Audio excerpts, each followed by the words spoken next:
मुआ पिठा आम ओडिशार पारंपरिक पिठा मध्यरु गोटे। आज मैं आपण सहित ये मुआ पिठार रेसिपीटी सेयार करी नड़िया छेना पुर देकी बहुत ही सॉफ्ट होता। आपण मैंने देखिकी जानीपे एकदम धड़ा धड़ा होता। साधारणतः आम मुआ पिठा को बड़ साइज बन था काटिकी सर्व कर किंतु आज मुझे छोट छोट गिनारे बनाऊँगी जहाँ सीझापी कम समय लगे सर्व करने भी सुविधा हम। आपको टिफिन बॉक्स रे भी दे पारे। ये मुझे गोटे पिठा को आपण को काटिकी देखा देखो भितर केते सॉफ्ट और स्पंजी होईची। वीडियो को पूरा देखो जहाद्वारा छोट छोट टिप्स आपण मैंने जानीपारे। जदि आपंक पिठा भल से फुलुनी कि सॉफ्ट होनी तो यही रेसिपी को निश्चय थे ट्राए करूँ। तेज चलतु बेसी डेरी न करके आज रेसिपी स्टार्ट करवा। नमस्कार मु मिली आपण समस्त को होम फूड चैनल को बहुत बहुत स्वागत करुँची। मुआ पिठा बनवाई ये मुझे गोटे जगार चाउल बिरी को बतुरे देती।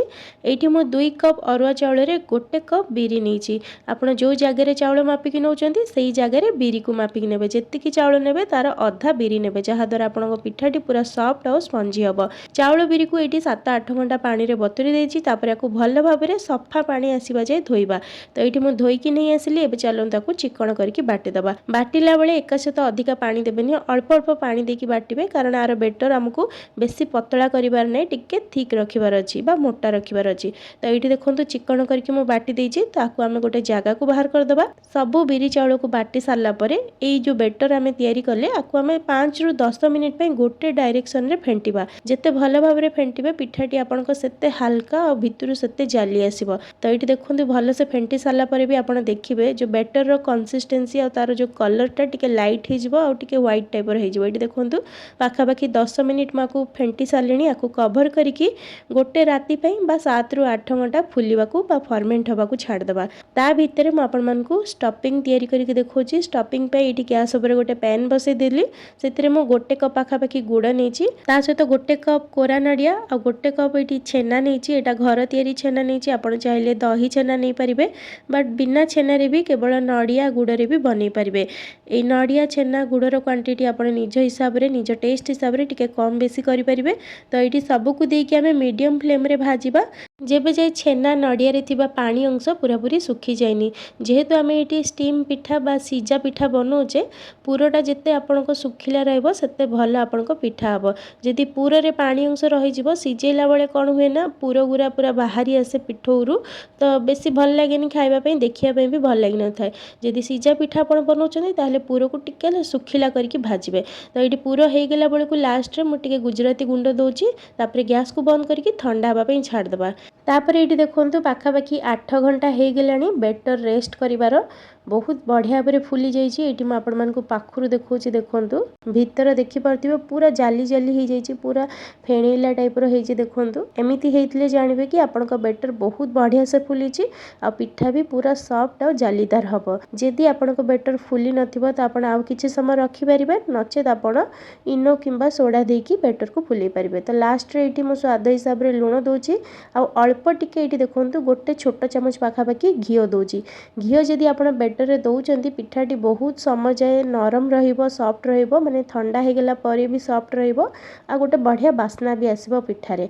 तो ये सब को देकी हमें हल्का हाथ रे गोलेबा बेसी आपना को गोलेबेनी जेहेतु पिठोटी फुली जाइए हल्का हाथ रे गोटे डायरेक्शन रे गोलेबा।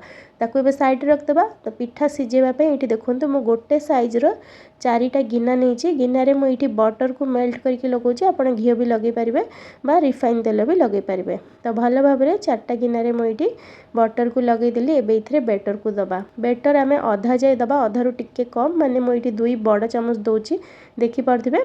तापरे आमे भरी करिकी पूरा दबा। पूरा आपण जेतिकी पसंद करथिबे सेही हिसाब रे देबे। तो एठी मो पूरा भरी की देछि। पिठाटी टिके अट्रैक्टिव कलरफुल देखाबा पे टेस्ट लागिया पे एठी मो टिके कटा चेरी एथरे दे दोछि। एटा पूरा पूरी ऑप्शनल जदि आपन को पसंद नै आपण स्किप करि परिबे। ऊपर अल्प टिके बेटर देखि भल भाव रे पूरा को कवर कर देबा जेमति म आपण मन को वीडियो रे देखौछि। सब बेले बेटर तळे अधिका देबे ऊपर अल्प देबे। जदि आपण बेटर तळे कम देबे सिजिला बेले कोन होबो ना पूरा गुडी को तळ को पळेबो मिडिल रे जेमति रहिबा कथा रहिबोनी। तो आपण तळे बेटर कम देबे ऊपर अल्प देबे। तो एठी देखंतु बेटर देखि मु भल भाव रे स्प्रेड कर दोछि जेमति कि पूरा देखा जिवोनी। एठी गिना रेडी करबा भितरे मु ऑलरेडी गैस ऊपर सिजेबा पई पानी गोटे कड़ाई रे बसै देछि। तो ये देखो बैटर को दे सारा पर हल्का टिके टैप कर देबे। आउ ये देखो आमर पानी पूरा बढ़िया से फुटुची स्टीम भी पूरा बाहर आप देखिपे पूरा एमती स्टीम बाहरला पर ही आपण पिठा को सिझेबे। तो एका सहित मोर ये देखो 4टा गिना ये जगह हो जाऊँगी तो मुझे एका सहित 4टा गिना ही रेडी करी आपंक जी गोटे थर जगह हम से रेडी करेंगे। तो कवर करके हाई फ्लेम रे ये 15 ରୁ 20 मिनिट सिझापी छाड़ी देती पाखापाखि 15-16 मिनिट पर ये आपको टूथपिक पूरेकी चेक करके देखो देखो पूरा क्लीन बाहर टूथपिक ताने पूरा पूरी पिठाटा बढ़िया से सिझी जाइए पूरा मिडिल रे आपण टूथपिक पूरेकी देखिए। तो पिठा बाहर कर सारा पर हल्का ठंडा है ये आपको डिमोल्ड करके बाहर करके पिठा को देखो देखो केते सहजरे पिठार चारिपटा छाड़ी जाइए आउ केते बढ़िया भाव में बाहरी आसुची देखो पूरा बिल्कुल भी बाहर पूरा मिडिल रे रही आ देखिकी आपण मैंने जानीपे पिठाटी केते सॉफ्ट होती केते जालीदार होती। ये पिठा ठंडा हो जाइए ऑलमोस्ट तथापि आपण देखो पिठाटी पूरा सॉफ्ट तुला परी लगुच हाथ को आपण मैंने यही प्रोसेस रे थारे बनातु देखिए बहुत ही सॉफ्ट आपण पिठा तैयारी हम गोटे आपण मानक ये काटिकी देखो देखो केते कलरफुल देखा जाउची। आपण मानक भितर को मानक ए मुआ पिठाटी बहुत पसंद कमेंट करके निश्चय जनइबे। यदि आज वीडियो टिके भी भल लगे निश्चय लाइक करेंगे शेयर करेंगे जदि चैनल को अभी सब्सक्राइब करना सब्सक्राइब करदे। पुणी आसबि आ गोटे नुआ रेसिपी नहीं कि रोची। धन्यवाद।